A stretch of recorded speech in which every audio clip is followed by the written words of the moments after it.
her name is Mary. Well, actually, her name is not Mary. We've changed her name to protect her identity.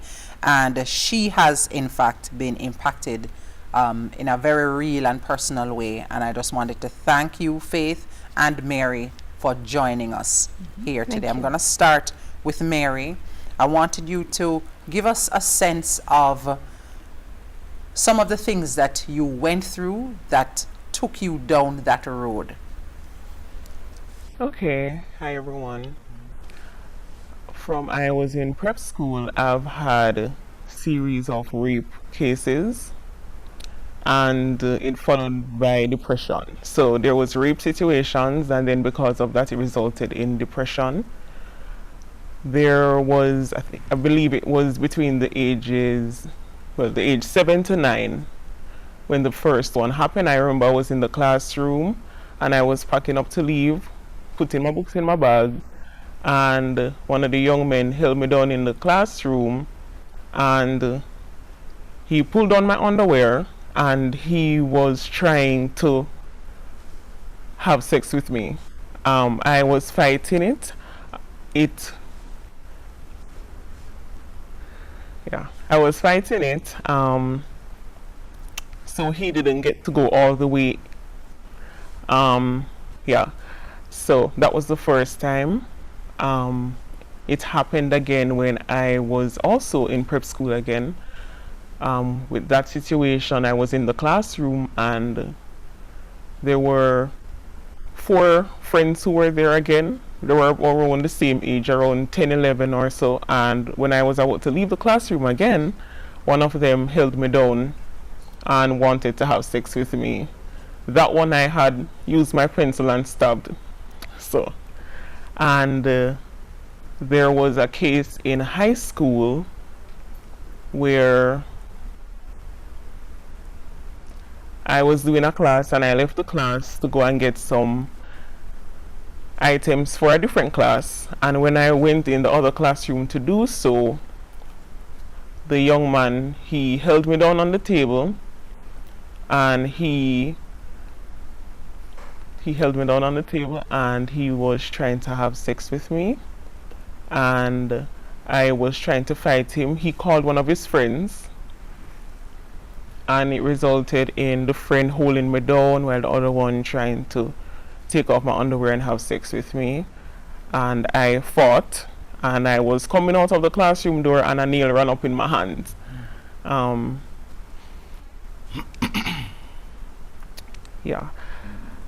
There was one that happened also as an adult. It was someone that's supposed to be a friend, and he came and he wanted to talk to me, and I said, okay, we're talking, and he was like, okay, I'm gonna see, let us go for lunch. Let me take you somewhere for lunch. We're gonna go and eat something. And I said, all right, it's my lunchtime. Let us go and get something.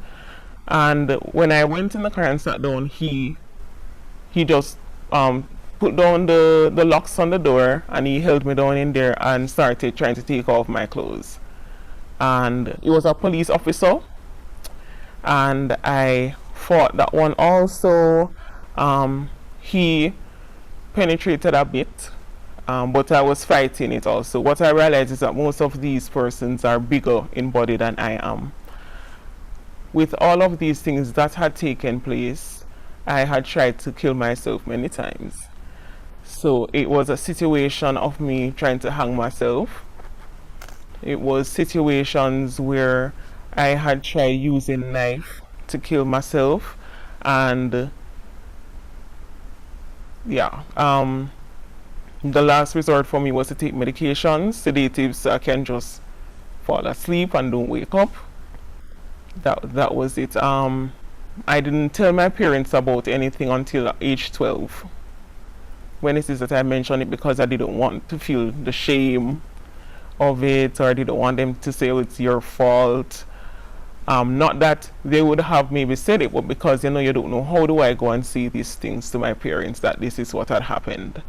So you didn't tell like a friend? No one at all? No. So you were doing this all by yourself? Yes, I was. how did you manage on a day-to-day basis? I mean, you would have been going to the same schools, seeing those other students on a regular basis. I mean, what was that like for you? What I did really is to journal, you know. So from that age, I started writing down everything that was happening. So if I go and I feel a way about something, I started writing it down. So even from that age, I don't really keep a lot of friends. I normally just stay by myself because I don't want a situation of anybody holding me down again. So it's a thing of fear where I don't think I handled it well up to this day. So if I see a lot of men, a group of men together, I become afraid. My first instinct, my heart start racing and I just start panicking. So up till this day, that still affects me where I see men. I don't understand it though because I interact mostly with men. I have a lot of male friends. But I guess to see them together at one time, it does something to me. Drives that fear. Right. So other than journaling, was there anything else that you did? Any other coping mechanism? Music. Music. Right. Okay. Can you tell us when you attempted suicide, what the response was from your family? They didn't know. They didn't know till I was about 15, 16 when I mentioned that to my father. Because my father was the one that I spoke to about many things. So I had mentioned that to my father about around that age, and he started watching me to see if I'll do anything or what's going to happen or so. But he knew also that I was taking pills even at that age so that I don't need to wake up in the mornings. So at a point he was asking if he sees me taking any pill, what are you taking that for? So it then again became so annoying that as you're doing something, they're watching you. What are you doing that? Why are you taking that? That was...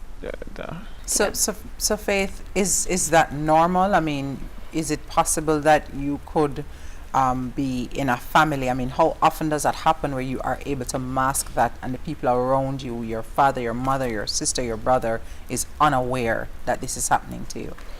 Okay, speaking specifically about sexual abuse, the statistics will show that most persons, most girls who have, or boys who have been sexually abused do not talk about it. The vast majority, when I say the vast majority, we're talking upward of 80%. They don't talk about it when they are children. Some of them, for example, if their parent was perhaps abused herself and she starts saying to the child, if anybody touches you inappropriately, say something to me, and she has a good rapport with the child, chances are that child may say something. But if there's not that rapport and the sense that I can talk and not be reprimanded or not believed, the child will keep it. And so many of these children do not talk about it, and because of that, just as Mary shared, the child becomes more vulnerable to other persons taking advantage. But like Mary also pointed out, she started getting very angry. So even if they're not talking about it, I understand that there are maybe other symptoms that if you know what you're looking for, you might be able to identify that something is not right. What types of things would those? So many times you will see a change in the behavior. So for example, if you have a very calm, playful child who is excited about life, you might find that that child becomes withdrawn, or that child starts to become angry and insults other people. Whenever one sees that their child starts to insult adults, and particular adults, that they're insulting them or they don't want to be around them, that is sometimes a warning sign that something is wrong. What should the parents do if you see those warning signs? Well, first of all, it is important to have that close bond with your child so that the child will feel comfortable talking to you about what is happening. Now, sometimes the child is not comfortable saying exactly what happened, but they might speak in different language. They might use like they might say, you know, something happened, and but they're not saying what happened. Not coming right out. You know, and they're not saying it. saying it.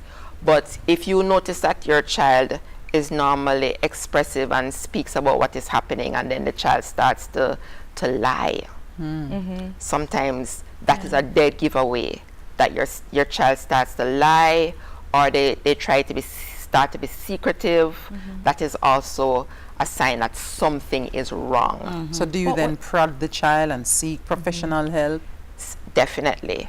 One of the important things is to talk with them, and if you feel that the child is not being forthright, you could ask somebody that the child might be close to. For example, an auntie, a close friend. Sometimes people have church friends to talk with the child. Something else that came out in Mary's story that struck me was the age of the other children that were trying to hurt her.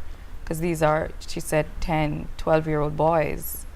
How do you, as a parent, what are you looking out for that your child could be a predator? Be preying on somebody as well? Like, what are some of the things that you should be looking for? And how do you have those conversations with a 10-year-old boy? Okay. Now, many times, these boys have been, they themselves sometimes have been taken advantage of. When we talk about sexual abuse of boys, most times people imagine that it is another male that is abusing a child. Sometimes it is a female, an older female, who starts to fondle or has sex with the child. They might be living in a one-bedroom, and the you know, parents having sex, and they're seeing what is happening. They might be exposed to pornography, or somebody has inappropriately touched them, and then they start to do what they have experienced, either by sight or otherwise. We're going to take a quick break and come back, because this is a topic that we really need to get some more information on. So stay with us. Right back after this. This is so